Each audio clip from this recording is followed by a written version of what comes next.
I showed up at my best friend's house, but when the door opened, it was his mom, wearing nothing but. Disclaimer: this story is a work of fiction and intended for mature audiences.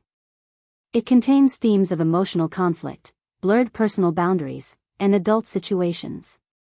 Reader discretion is advised. For someone who used to text me every day, that silence felt loud, like something was wrong but no one wanted to say it out loud.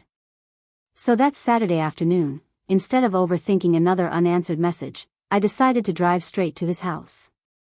We'd been best friends since freshman year of college. If something was up, we were supposed to talk about it. That's how it always was, until recently. It was mid-evening when I pulled into his driveway. The sun was setting, casting a golden hue on the quiet suburban street. Jordan's car wasn't outside, but I figured maybe it was in the garage. I rang the doorbell, nervously shifting from foot to foot.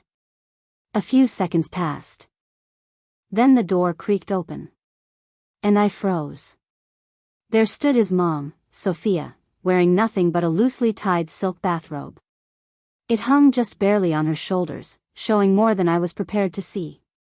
Her hair was slightly damp, like she'd just stepped out of a shower. Her expression? Not shocked. Not embarrassed. Almost welcoming. "Ryan," she said, with a soft smile. "Well, this is a surprise." Hi. Is Jordan home?" I managed, eyes darting anywhere but directly at her. She glanced over her shoulder, then stepped aside. "He's not here right now. But come in, if you want. You can wait for him." Everything in me said don't go in. But my legs ignored that inner voice. The house was warm. Too warm. A faint scent of something sweet, like vanilla and wine, hung in the air. I noticed 2 glasses on the kitchen counter. One was half full. "Sorry for the robe," she said, pulling it tighter, "but not by much." "Didn't expect company." "No, it's fine," I replied too quickly, trying to focus on anything else. We moved to the living room. She sat down first, on the same couch Jordan and I used to play video games on, and patted the seat beside her. I sat, but at the far end. An awkward silence hung between us. I could hear the low hum of the refrigerator from the kitchen. The ticking of the wall clock. The steady beat of my own heart, now hammering like a drum in my ears. "You've grown up a lot, Ryan," she said suddenly, her voice low and smooth. I didn't respond. Because deep down, I remembered the way she looked at me once, months ago, just for a second, and how it made me feel. And somehow, I had a feeling that tonight wasn't going to be as simple as waiting for my best friend to get home. I sat there, stiff and uneasy, as Sophia crossed her legs slowly, her silk robe shifting just enough to raise alarms in my mind. The warmth in the room was no longer just physical, it was in the way she looked at me, the way she shifted slightly closer with every passing minute. "You've always been so polite," she said, sipping from a wine glass she had apparently brought in from the kitchen while I wasn't looking. "Jordan talks about you all the time, or at least, he used to." The way she said used to made my stomach twist. "Yeah," I muttered, still trying to look anywhere but directly at her. "He's been a little distant lately. That's kind of why I came by. I just wanted to check in. See if he's okay." Her lips curved in a soft smile. "You're a good friend." I noticed she poured a second glass and placed it on the coffee table, sliding it in front of me. Wine wasn't unusual in their house, but something about the gesture felt loaded. I didn't touch it. "Do you know where he went?" I asked. She shrugged. "Out with someone. Didn't say who. Maybe a girl." I forced a smile. "Good for him." There was a pause. Too long. The kind that makes you feel like something's being unsaid on purpose. "Ryan," she began, her voice barely above a whisper. "Can I ask you something?" I turned my head slightly, but didn't answer out loud. She leaned closer, elbows resting on her knees. "That night, after the party. Do you remember it?" My heart dropped. Of course I remembered. That night had been burned into my memory like a scar, one I tried to ignore every day since. Jordan had passed out upstairs, drunk out of his mind. I stayed back to help clean. Sophia had been there, still dressed from the party, her hair a little messy, her eyes intense. And there had been a moment, just one, but long enough. A kiss. A mistake. I don't know what you mean, I lied, staring at the untouched glass of wine. She laughed quietly, as if I'd told a joke. You're sweet when you lie. I stood up. Maybe I should just go. Can you tell Jordan I stopped by? Sophia stood up too, placing her glass down slowly. She walked toward me, her steps unhurried, deliberate. I could hear the soft rustle of her robe as it moved with her body. Ryan, she said, voice barely above a whisper. You came here for a reason. Are you sure it was just to see Jordan? My breath caught in my throat. That was the moment I realized, she wasn't just being friendly. She wasn't confused. But I was. I walked out of the living room and into the kitchen, pretending to check my phone, trying to think of an excuse to leave. But all I saw was that damn memory, clearer than ever, playing in my mind like a movie I didn't want to watch again. It was 2 months ago. Jordan had thrown a birthday party at his place. Everyone was there, music blaring, drinks flowing, the living room packed with friends and strangers. I remember Sophia showing up late, dressed in a black cocktail dress, heels clicking across the hardwood floor. She looked like she belonged at a fashion show, not her son's 22nd birthday. Jordan had introduced her to everyone like he always did, proud, casual, as if her presence was normal. But I'd caught more than one guy staring. And I'll admit it, I looked, too. She'd laughed a lot that night. Danced with some of Jordan's friends. Drank just enough to loosen up but not enough to lose control. She was magnetic, more alive than I'd ever seen her. Jordan had disappeared around midnight, too drunk to stand.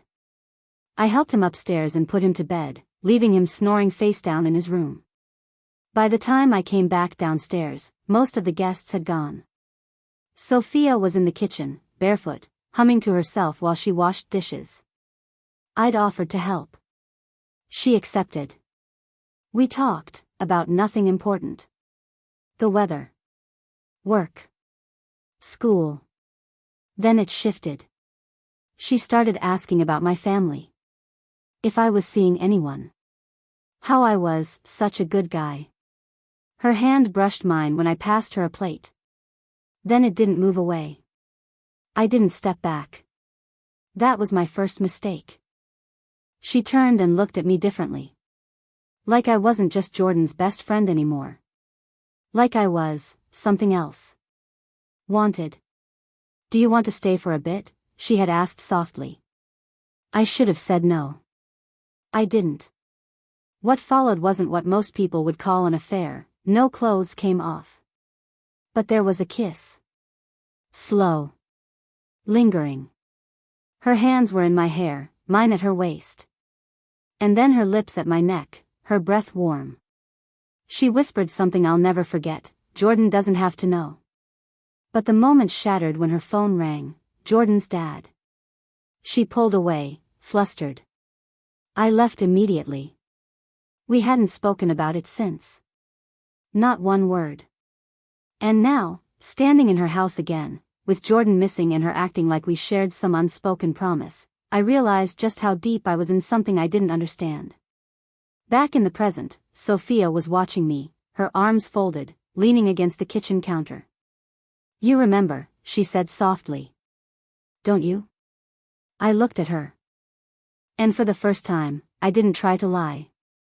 Yes, I said. I remember everything. The moment I said it, I remember everything, I felt the weight drop squarely on my chest. Like I'd finally admitted to something I had buried under excuses and silence. Sophia didn't smile. She didn't act surprised. She just exhaled slowly, as if she had been waiting for me to stop pretending. Then why haven't you come back since? She asked, almost accusingly. I opened my mouth, but nothing came out. I didn't have an answer that wouldn't make me sound like a coward. Because that's exactly what I had been. I knew what happened that night was wrong. Not illegal, not violent, but wrong in every emotional and moral sense. Sophia was Jordan's mom. The woman who raised him. The woman he trusted. And I had kissed her. Because it was a mistake, I finally said, voice barely audible. Sophia took a slow step forward. A mistake, or something you're too scared to admit you wanted? I shook my head. Don't twist this. Her eyes flared. I'm not twisting anything. I saw the way you looked at me that night. The way you didn't stop. I wanted to shout back, I was drunk. I was confused. But I knew that wasn't the truth. I had wanted her in that moment. It disgusted me to admit it, but that night, in the haze of the music, the wine, the thrill of feeling like someone was seeing me in a new way, I didn't resist. But now I was drowning in the aftermath. I walked past her toward the door, needing air. My hand was on the handle when she said, Jordan knows. I froze. What? I whispered. He found the voicemail, she said, voice quieter now, almost regretful. The one you left after that night. You thought you deleted it, but it's saved in my inbox. He found it a week ago. My body went cold. I remembered that voicemail. I had been panicked the day after, sick with guilt. I called Sophia, left a message, we need to forget what happened. I can't look at him if he finds out. He had heard it. That explained the silence. The sudden distance. Jordan hadn't just been busy, he'd been hurting. And I hadn't even known. Why didn't you tell me? I asked, turning back to her. Sophia looked down. Because I thought maybe, if he walked away, you'd come back to me. The room spun. My best friend had vanished from my life because of a secret I never meant to keep, and the woman who helped bury it didn't care about the damage. I opened the door without another word and stepped outside. The air was sharp, and for the first time in weeks, I felt like I could breathe again, just barely. But I knew one thing for sure, whatever this was, it was far from over. I was halfway down the driveway when I heard the engine of a car pulling in. Headlights sliced through the dusk, and I turned to see Jordan's black SUV slowing to a stop. He stepped out casually, wearing that same hoodie I'd borrowed 100 times before, back when things were simple. And then his eyes met mine. Instant recognition. Followed by something sharp, anger, maybe. Betrayal. Pain. Ryan, he said flatly, closing the car door. I raised a hand, unsure whether to wave or stop him. Jordan, hey. I came to see you. Yeah? He glanced toward the house. Or did you come to see her? I flinched. It's not what you think. Jordan let out a bitter laugh. Really? Because I think I heard everything I needed to in that voicemail. I looked around, suddenly hyper-aware of the quiet street, the open door behind me, the weight of 2 months of secrets pressing down on both of us. Look, I messed up, I said. I swear to God, I didn't plan for any of this. That night, it happened fast. I never meant for it to what? To kiss my mom behind my back? To act like nothing happened while we played basketball the next day? His voice cracked. I didn't even know, he went on, until I borrowed her phone to call my dad. That's when I found the message. I didn't want to believe it. I thought maybe I was imagining things. But then she just didn't deny it. Jordan, I swear, she came on to me. I don't care who came on to who, he snapped. You didn't stop it. You could have walked away. That silence between us suddenly felt like a canyon. And I was standing on the wrong side. I wasn't thinking straight, I said quietly. No, you weren't. You were thinking about yourself. He stepped closer. I thought for a second he might hit me. Instead, he just stood there, hands clenched, breathing hard. She's my mom, man. She's messed up, yeah, but I trusted you. I felt tears prick at the corners of my eyes. I wasn't the kind of guy who cried easily, but the look on his face, of someone who had just been cut wide open, was too much. I'm sorry, I said. More than I've ever been for anything. Jordan shook his head slowly. Sorry doesn't fix this. Sorry doesn't undo what you did. Then, without another word, he turned and walked past me, into the house. I didn't follow. I couldn't. I just stood there, watching the front door close behind him. For the first time in years, I had no idea where we stood. Or if we'd ever speak again. And in that moment, I realized, losing someone isn't always loud. Sometimes it's just the sound of a door shutting you out for good. I didn't sleep that night. Every time I closed my eyes, I saw Jordan's face, jaw clenched, eyes glassy, voice cracking under the weight of something I'd shattered. I kept replaying the confrontation in my head, trying to rewrite it somehow. Trying to imagine what I could have said that would have changed the outcome. But some things, once broken, can't be put back together. Not easily. Maybe not ever. By the next morning, I still hadn't heard from him. I thought about texting. About calling. About showing up again. But what would I even say? Instead, I found myself scrolling through old photos, ones I had nearly forgotten were even there. A picture of us at the beach, freshman year. Matching hoodies and dumb grins. Another of us at some forgotten house party, holding solo cups and throwing up peace signs like idiots. He was more than my best friend. He was my brother. And I'd ruined that. I checked his Instagram. Nothing new. I checked his story, nothing. Then, out of some stupid instinct, I checked his mom's profile. She had posted a quote, "Some people only feel alive when they're destroying others." No caption. No comments allowed. It felt directed. At me? At Jordan? Both? I slammed the phone down and sat back, heart pounding. I didn't know what she wanted anymore. I didn't know what I wanted.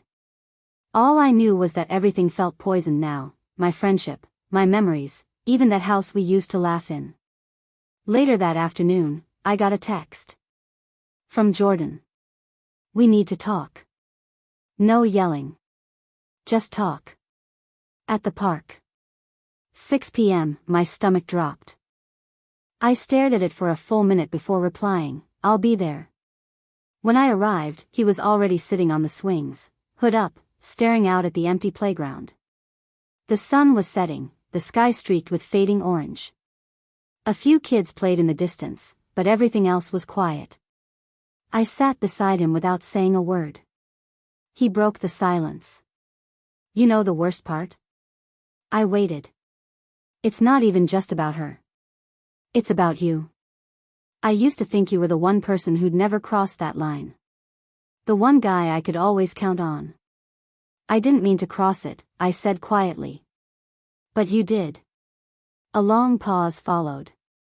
The chains of the swing creaked with the breeze. I'm not saying I was perfect, he continued. I saw the way she looked at you sometimes. Hell, I joked about it. But I never thought it'd actually happen. I didn't think it would either, I said. And I hate that it did. He sighed. So do I. For a moment, it felt like maybe there was a thread, thin and fraying, that still connected us. But then he stood up. I need space. Maybe a lot of it. I don't know if we'll get past this. But right now, I can't pretend we're okay. I nodded, throat tight. I get it. And just like that, he walked away again. This time, I didn't stop him.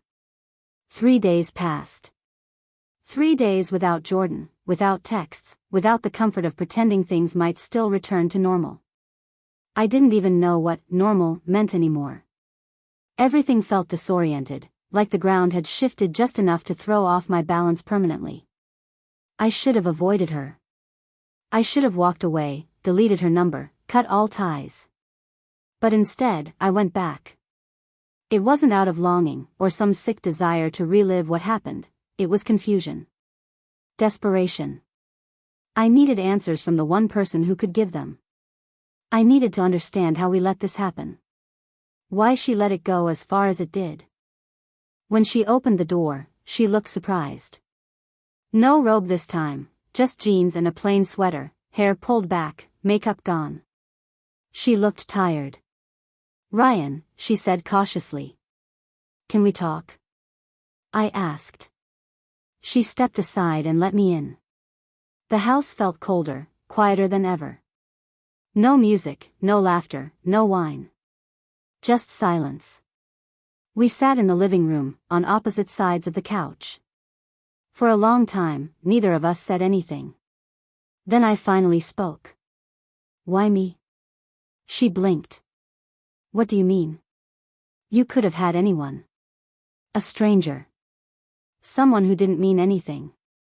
But you chose me, your son's best friend." "Why?" Sophia looked away. Her voice was low, almost a whisper. "Because you were kind. Because you looked at me like I mattered. Like I wasn't just someone's mother anymore." I frowned. "That's not a reason." "I know," she said. "But it's the truth."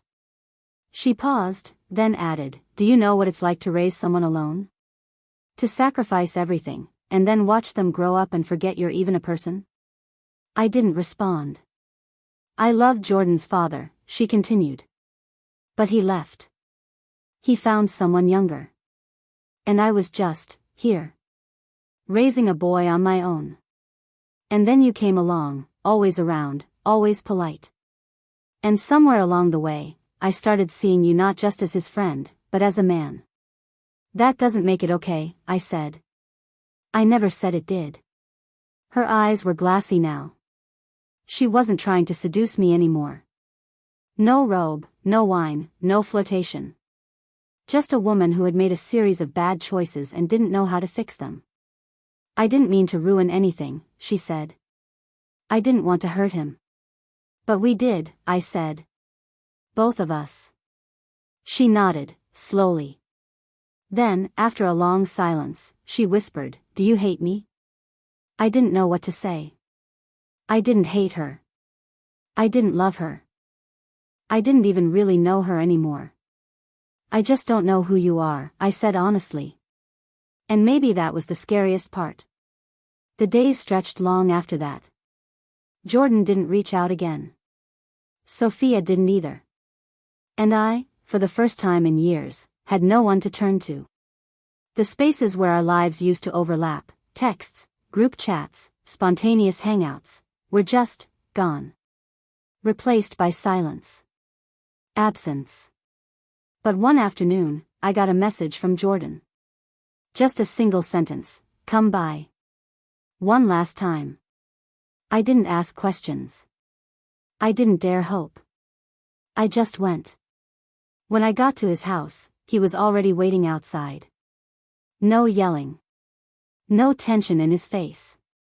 Just something tired in his eyes, older than he should have looked at 22. We stood on the porch, not speaking at first. The wind shifted the tree branches overhead. I glanced at the door behind him, unsure if Sophia was inside, listening. "She's not here," he said, reading my mind. "She moved out this morning. Staying with her sister for a while." "Oh." He looked at me then, really looked. "I talked to her. She told me everything. Not just about what happened. About why it happened. And I think I understand." I braced myself. For forgiveness. For rage. For anything. "But I don't forgive her." "Not yet," he added. "And I don't forgive you either." My heart sank. "But," he continued, "I don't want to hate you. I've got enough pain without dragging it around forever." He paused. "So this is me letting go." I looked at him. "Letting go of me?" He gave a small, pained smile. "Letting go of the past. You were my best friend, man. That doesn't just disappear. But I can't pretend we're the same anymore. Too much has changed. I nodded. Yeah. I get that. Another long silence. It felt like the end of something, but not entirely bitter. More like a funeral for who we used to be. Then he reached into his hoodie pocket and pulled out something small. A keychain, cheap plastic, cracked at the edges. Remember this? He asked, holding it out. I smiled weakly. It was from our first road trip. We'd stopped at some gas station in Nevada and bought matching keychains that said, "Ride or Die." Figured I'd give it back, he said. It was always more yours than mine. I took it from him gently. The plastic was cold. I wish I could undo it, I said. I know, he replied. Me too. He held out his hand. I shook it. That was it. No hugs. No speeches. Just two people parting ways, less angry, more human. As I turned to leave, I glanced back one last time. He was still on the porch, watching me. Not with hate. Not even with sorrow. Just acceptance. And somehow, that hurt the most.